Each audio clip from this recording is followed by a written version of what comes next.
Hello everyone. चलिए, तो unit 6 का सब पीडीएफ मैंने भेज दिया है। यूनिट भी ख़त्म हो गई है, लेकिन इसमें कुछ टॉपिक रह गए हैं जो हमें समझाने थे। ठीक है, ये दोनों टॉपिक बहुत इंपॉर्टेंट हैं एग्ज़ाम के पॉइंट ऑफ व्यू से। ठीक है, देखिए, टाइप ऑफ डिस्ट्रीब्यूटर यानी डिस्ट्रीब्यूटर के कितने प्रकार होते हैं। ठीक, पहला आपका है distributor feed at one end.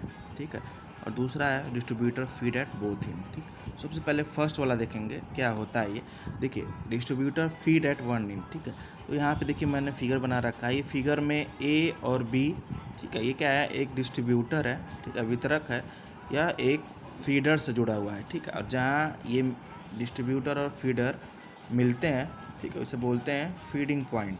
ठीक है, ये आपका फीडिंग पॉइंट होता है। ठीक, जहाँ पे डिस्ट्रीब्यूटर्स और ये फीडर आपस में ज्वाइंट होते हैं, वहाँ पे उसको फीडिंग पॉइंट बोलते हैं। ठीक है, और इस डिस्ट्रीब्यूटर से, ठीक है, देखिए डिस्ट्रीब्यूटर के संपूर्ण लंबाई में अलग अलग लोड जुड़े हुए हैं। इस पॉइंट सी पे I1 है, डी पे I2, I3, I4 और I5 यहाँ पे लोड जुड़े हुए हैं। ठीक है, तो ऐसे डिस्ट्रीब्यूटर जो फीडर से किसी एक ही सिरे से जुड़े होते हैं। ठीक है, यानी कि या तो इधर से जुड़ा होगा इस पॉइंट से, या तो इस पॉइंट से। ठीक है, तो ऐसे डिस्ट्रीब्यूटर जो होते हैं आपके, उसको बोलते हैं डिस्ट्रीब्यूटर फीड एट। फीड मतलब ग्रहण करना। ठीक है, तो ये फीडिंग पॉइंट क्या है, एक ही ओर से है, इसीलिए इसको distributor feed at one end बोलेंगे। ठीक है, ये इस डिस्ट्रीब्यूटर में देखिए जो आपका अलग अलग लोड पॉइंट है। ठीक है, C, D, E, F, G। ठीक है, ये अलग अलग सेक्शन है। ठीक है, तो मान लेते हैं कि अलग अलग सेक्शन में का resistance R1, R2, R3, R4, R5। एक चीज़ और ध्यान दीजिएगा, यहाँ पे हमने बस एक ही वायर बना रखा है, क्योंकि ये डीसी डिस्ट्रीब्यूटर है, तो इसमें प्लस और माइनस दो वायर होंगे। ठीक है, तो यहाँ पे हम चित्र को थोड़ा सा आसान बनाने के लिए एक ही वायर बनाने। ठीक है, यहाँ पे दूसरा वायर भी बन सकता है। ठीक है, कौन सा, निगेटिव वाला। ठीक, यहाँ पे निगेटिव वाला वायर बना सकते हैं, फिर उसके बाद लोड आप जोड़ सकते हैं। इस तरह फिगर काफ़ी कॉम्प्लिकेटेड हो जाएगा। तो रेजिस्टेंस जो होगा वो दोनों वायर का होगा। ठीक है, R1 जो रेजिस्टेंस होगा पूरा लूप रेजिस्टेंस होगा। ठीक है, यानी कि ये आपका पॉजिटिव वायर है। ठीक है, और ये आपका निगेटिव वायर है। ठीक है, तो निगेटिव वायर क्या करता है, रिटर्न वायर काम करता है, हमने बताया था। ठीक है, तो ये जो आपका रेजिस्टेंस बना हुआ है R1, R2, R3, ये दोनों वायर का है, पॉजिटिव निगेटिव दोनों वायर का, यहाँ पे एक ही हमने लिया है। ठीक है, तो ये आपका distributor feed at one end में, यानी कि ऐसे डिस्ट्रीब्यूटर जो फीडिंग पॉइंट से एक ही सिरे से जुड़े होते हैं, वो आपके distributor feed at one end की श्रेणी में आते हैं। ठीक है, इस प्रकार के डिस्ट्रीब्यूटर में जो आपका फीडिंग पॉइंट से जितना दूर होगा, ये आपका यहाँ से फीडिंग पॉइंट है, तो ये वाला सेक्स जो जी पॉइंट पे जो लोड जुड़ा हुआ है, ठीक है, इसमें आपका वोल्टेज और करंट की वैल्यू सबसे मिनिमम होगी, यानी कि यहाँ पे वोल्टेज ड्रॉप अधिक होगा और करंट क्या होगा, निम्न होगा। ठीक है, आगे हम प्रूफ करके दिखाएंगे कैसे। ठीक है, यानी कि जैसे जैसे आप फीडिंग पॉइंट से दूर चले जाते हैं, ठीक है, आपका वोल्टेज ड्रॉप और करंट की समस्या उत्पन्न होने लगती है। ठीक है, इसमें देखिए जो FG सेक्शन है, ये वाला सेक्शन FG सेक्शन, इसमें क्या होगा, इसमें वोल्टेज और करंट बहुत मिनिमम होंगे, यानी कि ये वाला लोड जो होता है, इस पॉइंट पे जो लोड होता है उसमें ज़्यादा वोल्टेज की समस्या होती है। ठीक है, और करंट आपका कम होता है। ठीक, तो आप फीडिंग पॉइंट से जैसे जैसे दूर बढ़ेंगे वैसे वैसे वोल्टेज ड्रॉप की समस्या इसमें उत्पन्न हो जाती है। ठीक है, अब देखिए, चाहे इधर से बढ़िए चाहे इधर से, चूँकि फीडिंग पॉइंट इधर से है तो इधर ही से लेंगे। ठीक है, तो अगर ये इधर से जुड़ा रहता तो इधर से लेते। ठीक, किसी एक सिरे से। ठीक, तो जैसे जैसे आप फीडिंग पॉइंट से दूर चलते चले जाते हैं, यहाँ पे वोल्टेज करंट की वैल्यू मिनिमम होती चली जाती है, यानी कि जो फीडिंग पॉइंट से सबसे दूर वाला सिरा होगा, इसमें वोल्टेज ड्रॉप अधिक होगा। ठीक है, करंट की वैल्यू निम्न होगी। ठीक, ये आपका distributor feed at one end है। ठीक है, इसके सबसे बड़े डिसएडवांटेज ये हैं कि अगर किसी भी सेक्शन में, चाहे AC सेक्शन में C, D, E, F, किसी भी सेक्शन में, ये AC सेक्शन है, C, D, E, F, G, किसी भी सेक्शन में अगर फॉल्ट उत्पन्न होता है या मेंटेनेंस की आवश्यकता होती है, ठीक है, तो क्या इसको डिस्ट्रीब्यूटर को फीडर से अलग कर दिया जाता है। ठीक है, जिसके कारण क्या होती है, सप्लाई की कंटिन्यूटी आपकी बाधित हो जाती है, यानी किसी को सप्लाई नहीं मिलेगी। ठीक है, अगर मान लीजिए कि AC सेक्शन में फॉल्ट उत्पन्न हुआ है, तो इसको आपको फीडिंग पॉइंट से हटाना होगा, यानी कि इसको आइसोलेट करना होगा इधर को इसका मेंटेनेंस करने के लिए। ठीक है, तो इस अवस्था में क्या होगा, किसी को सप्लाई नहीं मिलेगी। तो इसमें जो आपका जो आपके सर्विस मेंस होते हैं, वो एक ही डिस्ट्रीब्यूटर पर निर्भर होते हैं। ठीक है, तो ये आपका distributor feed at one end. ठीक, और इसमें देखिए दो लोड आते हैं। ठीक है, दोनों में, चाहे आपका बोथ एंड हो चाहे, तो लोड आपके दो प्रकार के होते हैं। एक आपका कॉन्सनट्रेटेड, हमने बताया था उसमें लिखवाया है, और दूसरा होता है यूनिफॉर्मली। ठीक है, तो दो तरह के लोड के लिए हमने वहाँ पे डेरिवेशन कराया था। ठीक है, तो सबसे पहले देखेंगे कि अगर डिस्ट्रीब्यूटर से कोई कॉन्सनट्रेटेड लोड जुड़ा हुआ है तो उसमें वोल्टेज ड्रॉप और करंट कैसा होता है। ठीक है, कॉन्सनट्रेटेड लोड का मतलब कि पूरे डिस्ट्रीब्यूटर की पूरी लंबाई में जो लोड की वैल्यू है वो क्या है, अलग अलग है। कॉन्सनट्रेटर मतलब अलग अलग, ठीक है, और यूनिफॉर्मली मतलब एक समान। ठीक, तो देखेंगे फॉर, ठीक है, तो पहले सबसे पहले इसी में देखेंगे distributor feed at one end में अगर कॉन्सनट्रेटेड लोड जुड़ा हो,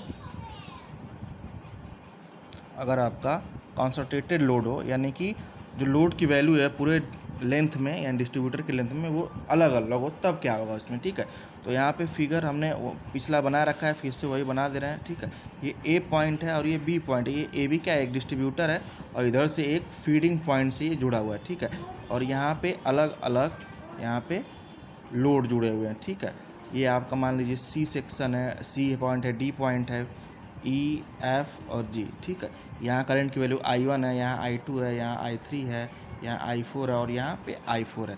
अब मान लेते हैं कि दोनों वायर का रेजिस्टेंस, यानी कि ये पॉजिटिव वायर है, नेगेटिव हमने दिखाया नहीं है। ठीक है, नेगेटिव वायर भी होता है इसमें। ठीक है, तो इनके बीच का रेजिस्टेंस क्या है, R1 है, R2, R3, R4 और R5 है। ठीक है, ये आपकी करंट की डायरेक्शन है। ठीक, तो कॉन्सनट्रेटेड लोड का मतलब जब आपका डिस्ट्रीब्यूटर से पूरे लंबाई में अलग अलग लोड जुड़े हों। ठीक है, मतलब अलग अलग क्षमता वाले लोड। ठीक है, यानी कि इसमें करंट की वैल्यू क्या है, हर सर्विस मेंस में करंट की वैल्यू क्या हो, अलग अलग, यानी कि सबकी डिमांड्स क्या हो, अलग अलग हो, तब यहाँ पे क्या होता है। ठीक है, तो मान लेते हैं कि एक डिस्ट्रीब्यूटर है। ठीक है, इसमें ए बी जो एक सिरे से फीडर पॉइंट से जुड़ा हुआ है, इसमें अलग अलग लोड है। ठीक है, तो सबसे पहले हम निकाल लेंगे कि टोटल करंट पॉइंट ए से टोटल करंट कितना फीड हो रहा है। ठीक है, तो इसलिए